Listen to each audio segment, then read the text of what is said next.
दोस्तों नमस्कार, E&I गुरु channel में मैं संदीप चौहान आपका फिर से स्वागत करता हूं। दोस्तों आज के वीडियो में हम पीसीसी यानी पावर कंट्रोल सेंटर के बारे में बात करेंगे। दोस्तों इस वीडियो में मैं आपको बताऊंगा कि पीसीसी क्या होता है और पावर कंट्रोल सेंटर के द्वारा हम किस तरीके से पावर को कंट्रोल करते हैं। तो दोस्तों इस वीडियो पर आप बने रहिए और इस वीडियो को लास्ट तक देखिए।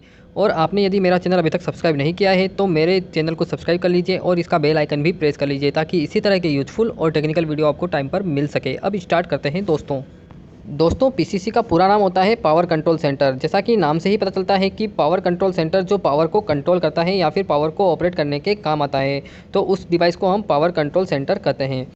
इस वीडियो के अंदर हम जिस एरिया में खड़े हैं उसको हम पावर कंट्रोल सेंटर कहते हैं। जैसा कि आप यहाँ पर देख सकते हैं, यहाँ पर बहुत सारे ब्रेकर एक ही लाइन में लगे हुए हैं। यहाँ पर जितने भी ब्रेकर लगे हैं वो सारे एयर सर्किट ब्रेकर हैं और एयर सर्किट ब्रेकर जो होते हैं वह हमारी एलटी सप्लाई के अंदर ही लगे होते हैं। यानी जो पीसीसी होते हैं वह केवल हमारी एलटी सप्लाई को कंट्रोल और ऑपरेट करने के काम आते हैं। जैसा कि आप यहाँ पर डायग्राम में देख सकते हैं, इस पीसीसी के अंदर जो पावर सप्लाई है वह हमारे ट्रांसफार्मर के थ्रू आती है। जैसा कि यहाँ पर आप देख सकते हैं, यहाँ पर 6.6/0.433 केवी के ट्रांसफार्मर लगे हुए हैं। जैसा कि यहाँ पर जो मैं आपको पीसीसी दिखा रहा हूँ, इस पीसीसी के अंदर 2 ट्रांसफार्मर हैं। पीसीसी के अंदर ब्रेकर की संख्या और ट्रांसफार्मर की संख्या इस बात पर डिपेंड करती है कि आपके प्लांट का लोड कितना है। यदि आपके प्लांट का लोड ज़्यादा है तो आपके पीसीसी के अंदर ब्रेकर ज़्यादा हो सकते हैं, या फिर पीसीसी के अंदर लोड के हिसाब से ट्रांसफार्मर भी ज़्यादा हो सकते हैं। यहाँ पर मैंने आपको सिंगल लाइन डायग्राम बताया है। इस सिंगल लाइन डायग्राम में जो ऊपर वाले 2 ब्रेकर हैं वह हमारे ट्रांसफार्मर से कनेक्ट हैं। मतलब ट्रांसफार्मर की जो आउटगोइंग सप्लाई है वह इस ब्रेकर से होती हुई हमारे इस पीसीसी के अंदर गई है और इस पीसीसी के अंदर इस बस बार के थ्रू हमारे अदर ब्रेकर्स पर आई है और अदर ब्रेकर से होती हुई यह पावर सप्लाई हमारे एमसीसी यानी मोटर कंट्रोल सेंटर पर गई है। अब इन दोनों ट्रांसफार्मर के बीच में यहाँ पर एक बस कपलर लगा हुआ है। दोस्तों बस कपलर का काम यह होता है कि यदि हमें इन दोनों ट्रांसफार्मर को एक साथ कनेक्ट करना है तो हम दोनों ट्रांसफार्मर को सिंक्रोनाइज करके इस बस कपलर को कनेक्ट कर देंगे तो हमारी पावर सप्लाई दोनों ट्रांसफार्मर से पैरेलल में हो जाएगी।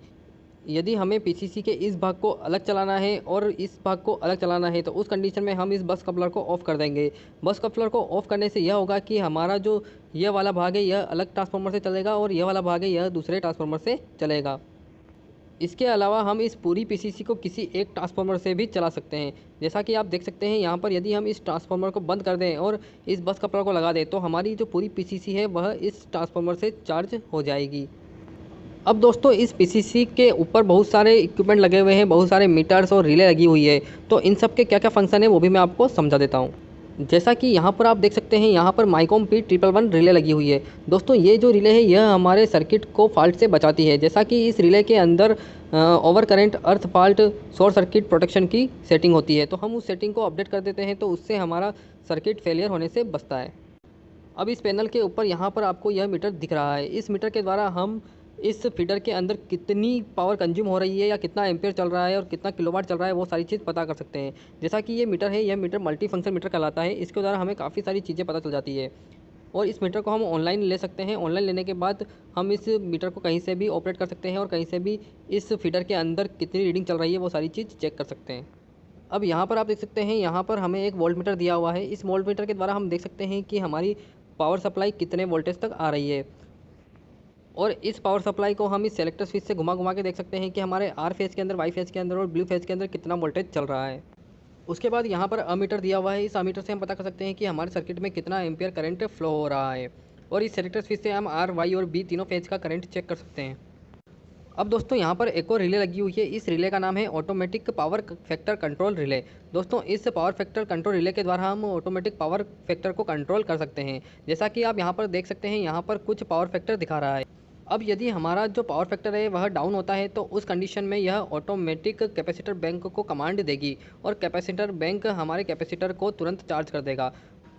अब यदि हमारा पावर फैक्टर 0.99 से भी अबव जाने लगता है तो उस कंडीशन में यह रिले वापस कैपेसिटर बैंक को कमांड देगी और कैपेसिटर बैंक हमारे कैपेसिटर की पावर सप्लाई को बंद कर देगा। तो उस कंडीशन में पावर फैक्टर मेंटेन रहेगा। अब दोस्तों यहाँ पर हमें बहुत सारे इंडिकेशन लैंप दिखाई दे रहे हैं। अब जैसा कि यहाँ पर आप देख सकते हैं, यहाँ पर सबसे फर्स्ट में 3 इंडिकेशन लैंप दिखाई दे रहे हैं। यह जो लैंप है यह हमारे आर फेज, वाई फेज और वी फेज को शो करते हैं। इसके बाद यहाँ पर सर्किट ब्रेकर क्लोज का इंडिकेशन लैंप है, दूसरा सर्किट ब्रेकर ओपन का इंडिकेशन लैंप है। उसके बाद यहाँ पर ऑटो ट्रिप का इंडिकेशन लैंप है और डीसी हेल्दी का भी इंडिकेशन लैंप इसमें दिया हुआ है। उसके बाद यहाँ पर वाइट कलर का ट्रिप सर्किट हेल्दी का भी एक इंडिकेशन लैंप है। इसके बाद इस पैनल में यहाँ पर एक और इलेक्ट्रोमैग्नेटिक रिले दी हुई है। जैसा कि आप देख सकते हैं यहाँ पर मास्टर ट्रिप रिले दी हुई है, तो इसको हम इलेक्ट्रोमैग्नेटिक रिले कहते हैं। अब दोस्तों आप कहेंगे कि इतने सारे ब्रेकर लगाने की ज़रूरत क्या है, क्या हम पावर सप्लाई को सीधा एमसीसी पर नहीं दे सकते हैं क्या? तो दोस्तों मैं आपको बता दूं कि हम हमारी पावर सप्लाई को सीधा एमसीसी पर नहीं दे सकते हैं, क्योंकि यदि हमारे प्लांट के अंदर बहुत सारी एमसीसी है और यदि हम एमसीसी की पावर सप्लाई को सीधा ट्रांसफार्मर के आउटगोइंग ब्रेकर पर लगाएंगे तो उस आउटगोइंग ब्रेकर पर बहुत सारी केबल्स हो जाएगी।